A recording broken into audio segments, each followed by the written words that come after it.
himself put forth by him. So Satan went forth from the presence of the Lord.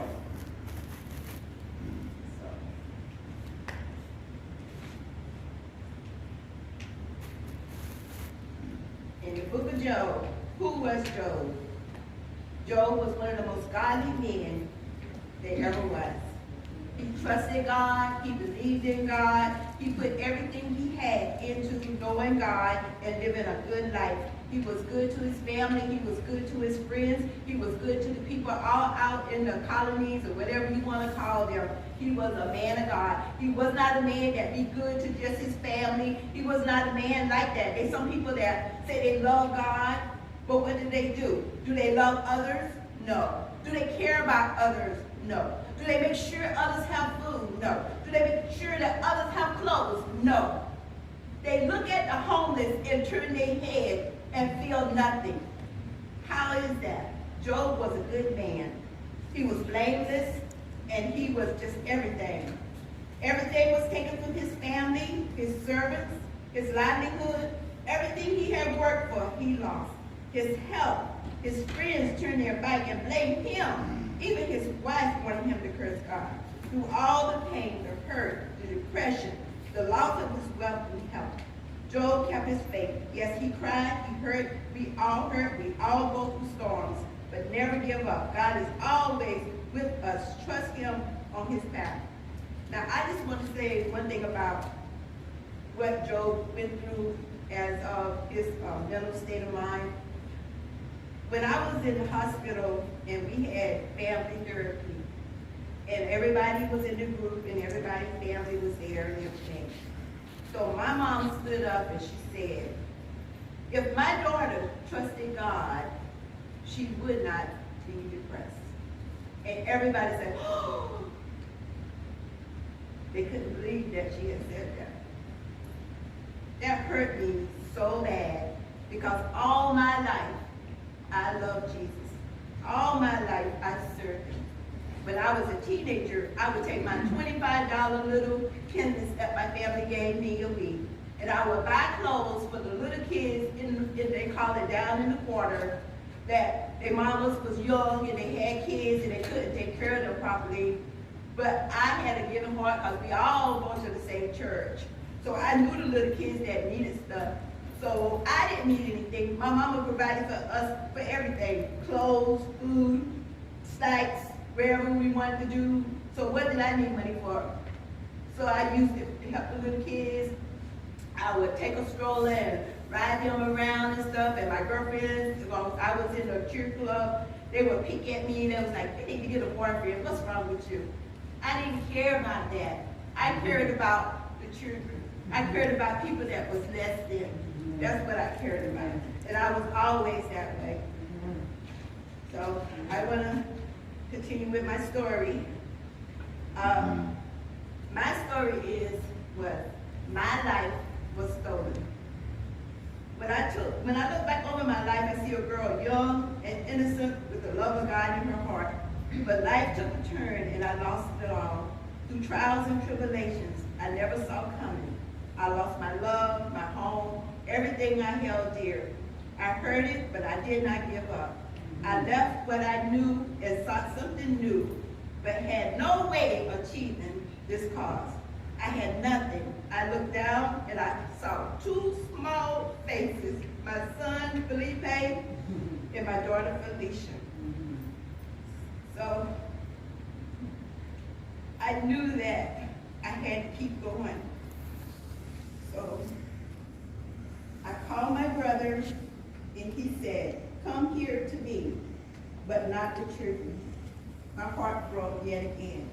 But I said, never give up, never. Every day I went to the unemployment office. Everywhere I went, the answer was no, no. Some would even say, what nationality are you? What do you look like? Because there was prejudice and they didn't want to give me a job. That was way back in the 80s. So I went to the unemployment office every day. Every day before they opened, I would be standing in the line. And one day I went and my counselor was not there. And another lady called me and she said, come over here, honey. She said, I see you here every day. And I know that you want a job. And I said, yes, ma'am, I need a job. I got 2 children that's dependent on me. They didn't ask to come into this world, but they're here. And I need to love and take care of them. That's what I need to do. So she said to me, I have a job for you. She said, but it's dangerous and it's hard. At that time, I was, what, about 116, Lisa? 116 pounds. And, I mean, just taking care of long, beautiful, natural hair, nails, all of that. You know, I never had to work. I never had to do anything. My husband was like, just take care of the kids. And I was like, I want to work, I want to work. No, take care of the kids. So I had a privileged life. I didn't have to worry about anything. I had my own car. You know, I had everything. I couldn't want for nothing. I remember the time my husband got upset with me and if he hurt me. So when somebody hurt me, I go into my recluse state and I don't talk to people. And so he bought me a guitar, he bought me something else I can't remember, but he was trying to do everything to get me back to being myself. But the lady, she sent me out there to Bushy Park, and they said that we are training 45 people, and only 3 will be hired. So I worked there for a whole year. I didn't know anything about chemicals. I didn't know anything about, you know, drums and pipes and all of this. This was like totally out of my realm. But guess what? I didn't fear. I didn't say I can't do it. So one day we was in the scale, we was by the scales, and they said you got to palletize all of these drums. So you got to put 4 drums on one pallet. So I told them, I said, I can't do that. And the one guy, he said, yes, you can. He said, push the drum away from you and tilt it. So I was able to palletize 350-pound drums, 400-pound drums. No matter what they threw at me, I could do it. Now, was that my strength or was that God's strength? Was that God power or my power? No, because I believe in God. I believed in Him. When I was young, it's like when you grow up as a little one, your faith is so strong. Your belief is so strong. You speak the words that you want to speak, and you don't care if they're right or wrong, but you're going to speak what you feel. That's how innocent a child is. They are innocent. But as you grow up, the world try to impede on what you hold dear. So they try to rob you, and so eventually they rob you, and your faith just gets, and, you know, taken away, little by little, taken away. Because I had faith. No matter where we went in the world, I knew that whatever I wanted, I could get it. All I had to do was pray, and I would have it. That's the kind of faith I had. Yeah. I didn't even doubt it. I knew if I get on my knees and pray this night, the next day, whatever I prayed for, if I had to take a test, I would study, but yeah, next day, I passed, and I passed good, right? So, anyway, so she sent me out there, and they put me to work and everything, and after a year, they said, we're gonna hire you. So, they did a physical, and they said, oh my God, you're anemic. You're a 6.5, and you're supposed to be 12. I said, what? The lady said, I don't even know how you're walking around. I was like, that's God. Yeah. You know? And so they said, but we can't hire you if your blood is like that. We can't hire you. So they said, but we're not going to just terminate you like that. We're going to give you a week. I didn't have no insurance. I didn't have anything. My children was living with my mom. I was living with my brother, and that was hard because his wife didn't like me. I never knew why she didn't like me. One instance I had with her was when I lived up in Jersey, and I came home to visit my mom, and I was sitting on the porch, and this girl comes up, and she said, where Holly, my brother? She said, where Holly? I said, I don't know. I don't know what I was supposed to say, because I didn't know. But she felt that I disrespected her, and she held that for years and years. I can't even believe how many years she held that against me. But it was hard, but, you know, I stayed with them. And so, it was like so hard. I didn't have no insurance. I didn't have no money. I didn't know what to do. And somebody told me, go to Franklin C. Fetter. They go by your income. I went to Franklin C. Fetter. They tested my blood, and they found out that my body was not absorbing B-complex. They put me on medication. So the job called me and said, well, what's going on? How you doing? And I said, well, I finally got some help with medical, and they're doing the blood work. And they said, give us the blood work. So I called Franklin C. Fetter and asked them if they could fax the blood work to my job. So they did. And at that time, I was 10.8.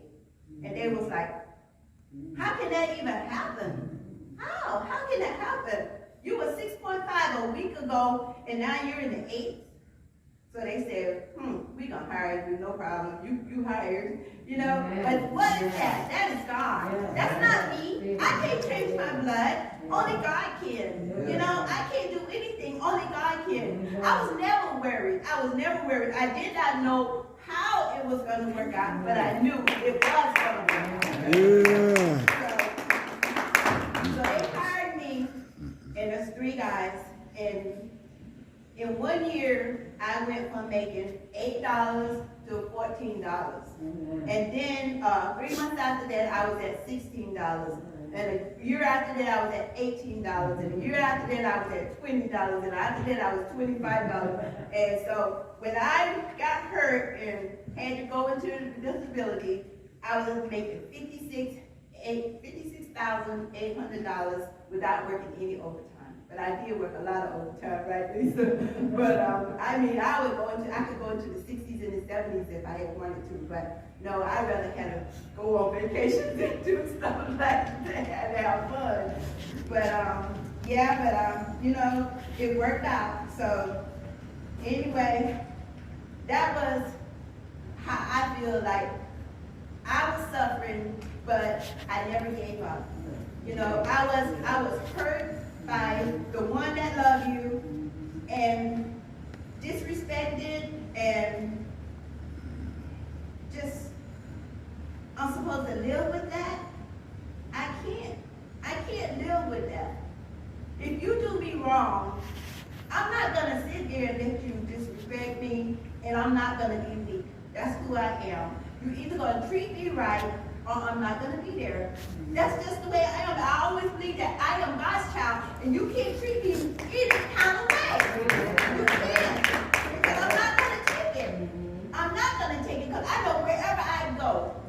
When I got in my car in Mississippi with 2 little children, drove 1,200 miles, and got to my brother's house, and he said, your children can't stay.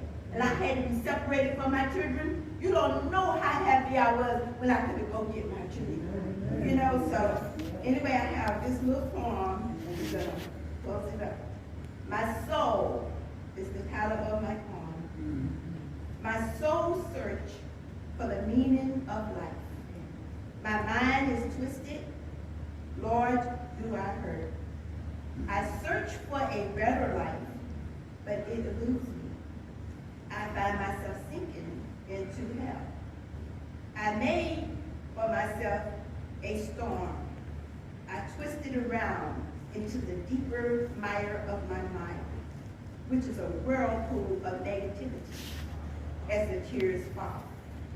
For my red sunken eyes, I feel no relief. Only feel myself falling deeper and deeper in a hysterical state of mind. I search, but I still find life. The peace I seek has been stolen. As I go closer to the answer I seek, I see she run farther away. She still fights me, but I will not give up. I'm so tired. Should I give up, or should I fight this unknown voice? As I lay here in a big fat ball of misery, no answer comes to my life. My life is void. Somebody help me. Somebody.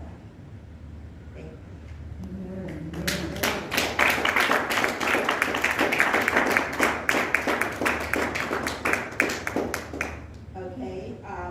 you can turn to Psalm 23 and 4.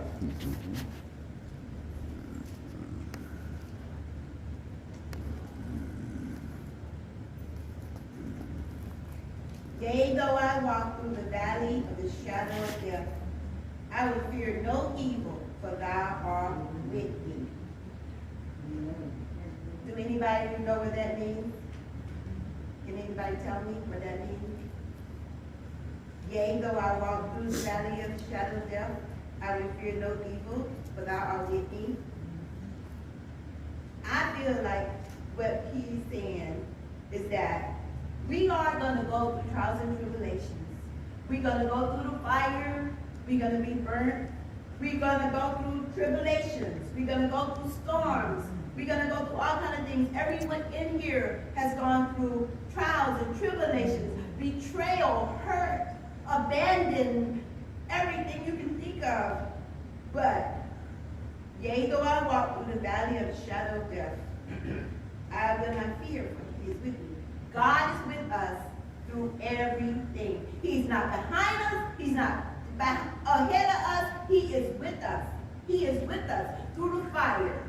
He's with us. Through the hurt, he's with us. Through everything that we can even imagine. You're not alone.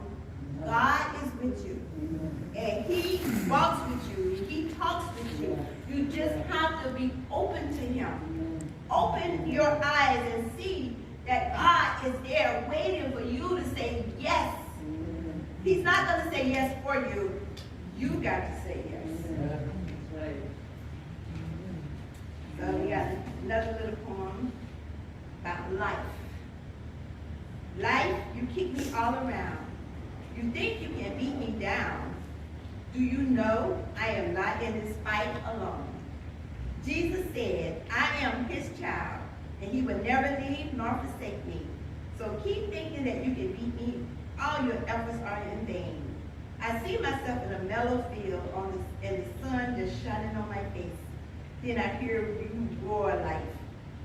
I just want to float away from all this and relax and restore in a field of white lilies.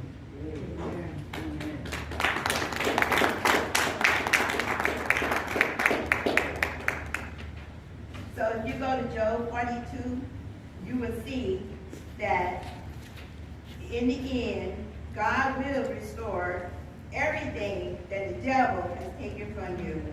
You know, everything that Job lost, he was able to rebound, and just, he went through so much. His family was stolen. His friends told him, you must have done something.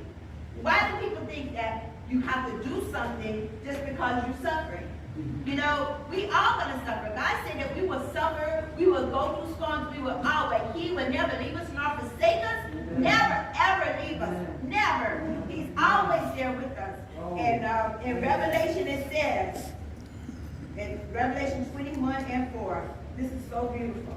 He says that all suffering will end, and God shall wipe away all tears from their eyes. There will be no more death, neither sorrow nor crying, neither there be any more pain, for all the former things are passed away.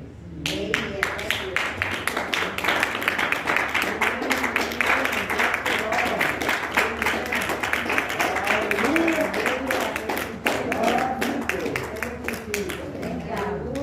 I'm not no preacher. I can only tell you what's in my heart.